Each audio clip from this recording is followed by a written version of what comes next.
they'll be talking about the third thing. They won't. I've done this before. And they never even talk about sinks and showers. So I never talk to you. You'll see how dishonest they are. But I'm running against a left-wing media, big tech giants, and a corrupt political class, and a corrupt Democratic Party. You saw what they did. They spied on my campaign and got caught. They tried to take down the President of the United States. But they went after the wrong president. Let me tell you something. I really believe this. Somebody said it just today. Any other president would not have been able to withstand what we've done. They'd be in a corner with their thumb in their mouth saying, please take me home to mommy, please. These people are evil. Even Schiff today, you know Shifty Schiff? So, did you hear the new one? I was waiting for this. So they find this horrible, horrible laptop of Hunter. Where's Hunter? Where's Hunter? But Joe is far more corrupt than Hunter, because Joe knew Joe's getting a piece of everything. They have it in the email, 10% and 50%. But Joe is far more corrupt than Hunter. But what happens is they say, where's Hunter? And they see what's going on. Everybody's looking for him. Everybody wants to find. And all we're hearing is that you can't talk about this kind of thing. You can't talk. Can you imagine if that were Don Trump Jr.'s laptop? Or Eric Trump, who's such a fun, these are good kids, but they have just been brutalized by these maniacs. Or what about our great Ivanka Trump? Can you imagine? Tiffany, even Barron, right? Barron, you know, Barron. No, they're all good kids. But could you imagine?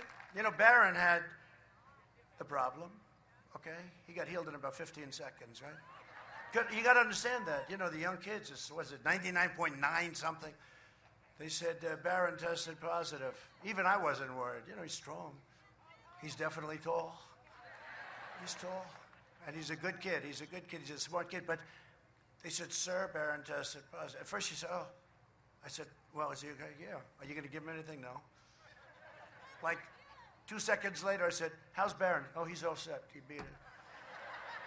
I hate to say it. They have a much stronger immune system than we do. I hate to say that. You know? I said, congratulations, Barron. I said, that was quick. I said, how did it feel? I don't know. But the Democrats and this horrible group of people, they have nothing but disdain for you and for your values. They lecture you on the need for open borders while they live behind gated communities like Nancy Pelosi. She doesn't want a wall, but she lives in this very beautiful house with lots of good ice cream. They support crippling lockdowns while their jobs remain totally exempt. They keep your kids out of school while their kids and their families have private tutors, right? They want to take away your guns. They want to destroy your Second Amendment while they employ armed guards. And it's time that we sent them a very strong message, because they're hypocrites in Washington, D.C. and in Silicon Valley. And in Silicon Valley. Section 230. On Election Day, not everybody understands that, but we have some great politicians here today that understand it. But on Election Day, you can send a message to the fake news media right there, to the big tech companies, and to the Washington swamp. We never knew it could be this deep. When I said, drain the swamp, I didn't know it was this bad. But send them a message that they will never forget. Show them that the American people are still in charge by delivering Sleepy Joe Biden and the Democrats a thundering defeat on November 3rd.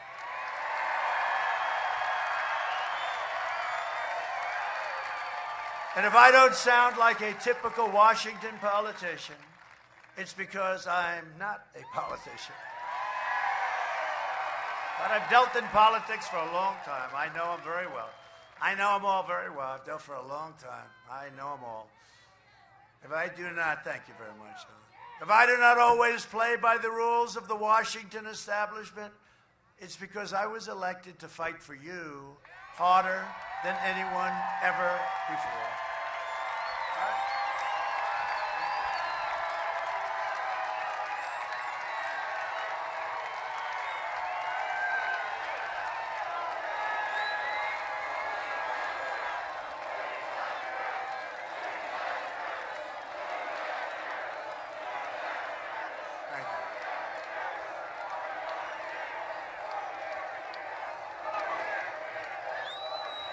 Thank you very much. By the way, did you see Biden this morning? He was very agitated. You know, get agitated. He was very agitated, and he's screaming at him, and he had nobody in the audience. He had a couple of cars. Did you see it? They're honking the horn.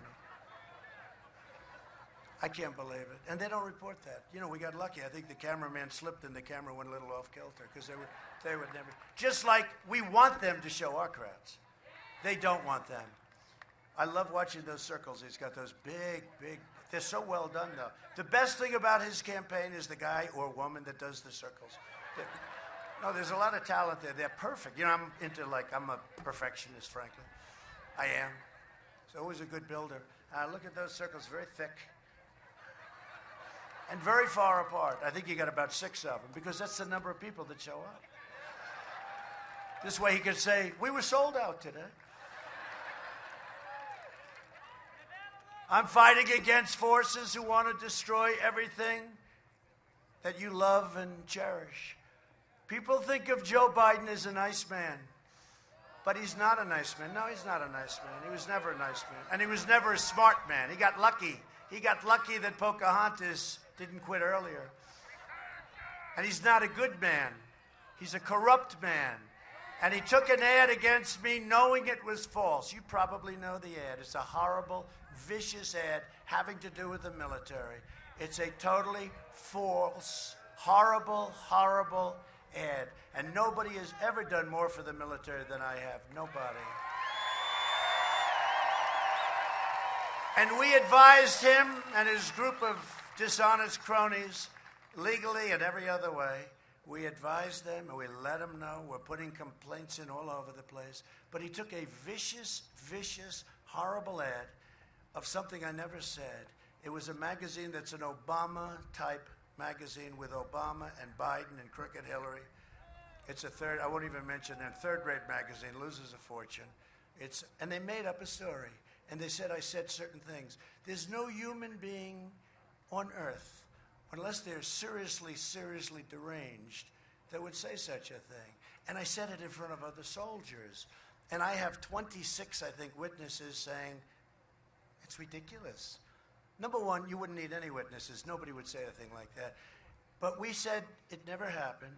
They have no witnesses. They have, I think, an anonymous source. But the source doesn't exist. It was made up. It was made up just like the Russia bullshit was made up. Okay? So they made it up. They made up this lie, and now it's in television commercials, like I said it.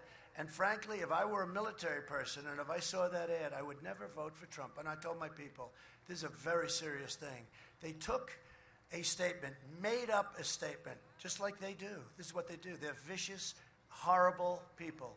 They made up a statement, and now they put ads in during a football game. I see an ad. I'm watching the game. I mean, I must tell you, I'm not into football so much anymore. You want to know the truth. No, I'm not. It's hard to watch.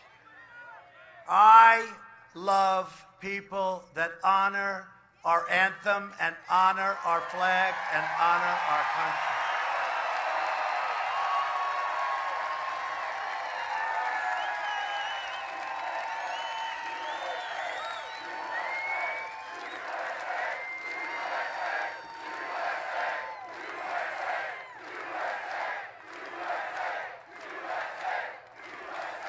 Thank you very much.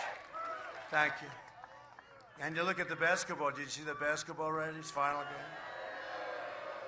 Down 70%. Who the hell? I didn't watch one shot. No interest. No. We want people. You know what? People want to watch sports. They want to watch sports. They have enough of us, right? They have enough of us. There's plenty of us. But down 70%. I mean, in one way it's a shame. In another way, you know, when We had this argument with the NFL 2 years ago. It really hurt them badly. They were down 25, 30%, right? People weren't going to the games. And I thought we won the battle. I thought it was over. Then I saw Roger, nice guy, Roger Goodell, in his basement wearing a blue T-shirt, tight, very tight. You know, like he's a player. It doesn't work. I don't want to have a tight one. I want it as loose as possible. But he's wearing a tight one. He thinks he's all buffed up and everything. Didn't look good. No tie, you know, just a T-shirt, like an undershirt that's painted blue. That's a blue color. I don't even think it had anything on it. And he said, we've decided to do this and that and then. I said, there goes the NFL, right down the tubes. And nobody was, this was during, I think, August. Nobody was even talking about it. What the hell is he doing? And here it goes again. Nobody cares about football because of it. And I don't know how many chances they're going to get, but they ought to get smart because they can't win this war. We want people that love our country. We don't want this crap.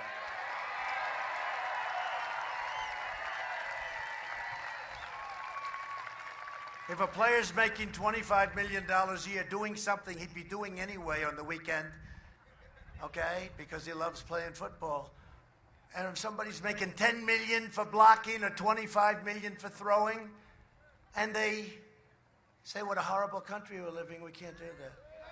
Can't do it. And you know what? I want them to protest. I think if they want to protest, they can, and there's always reason to protest.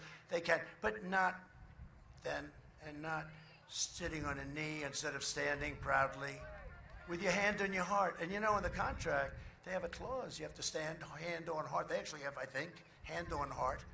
But they don't want to exercise it because they're weak. They're weak people. And weak people is what got our country in trouble.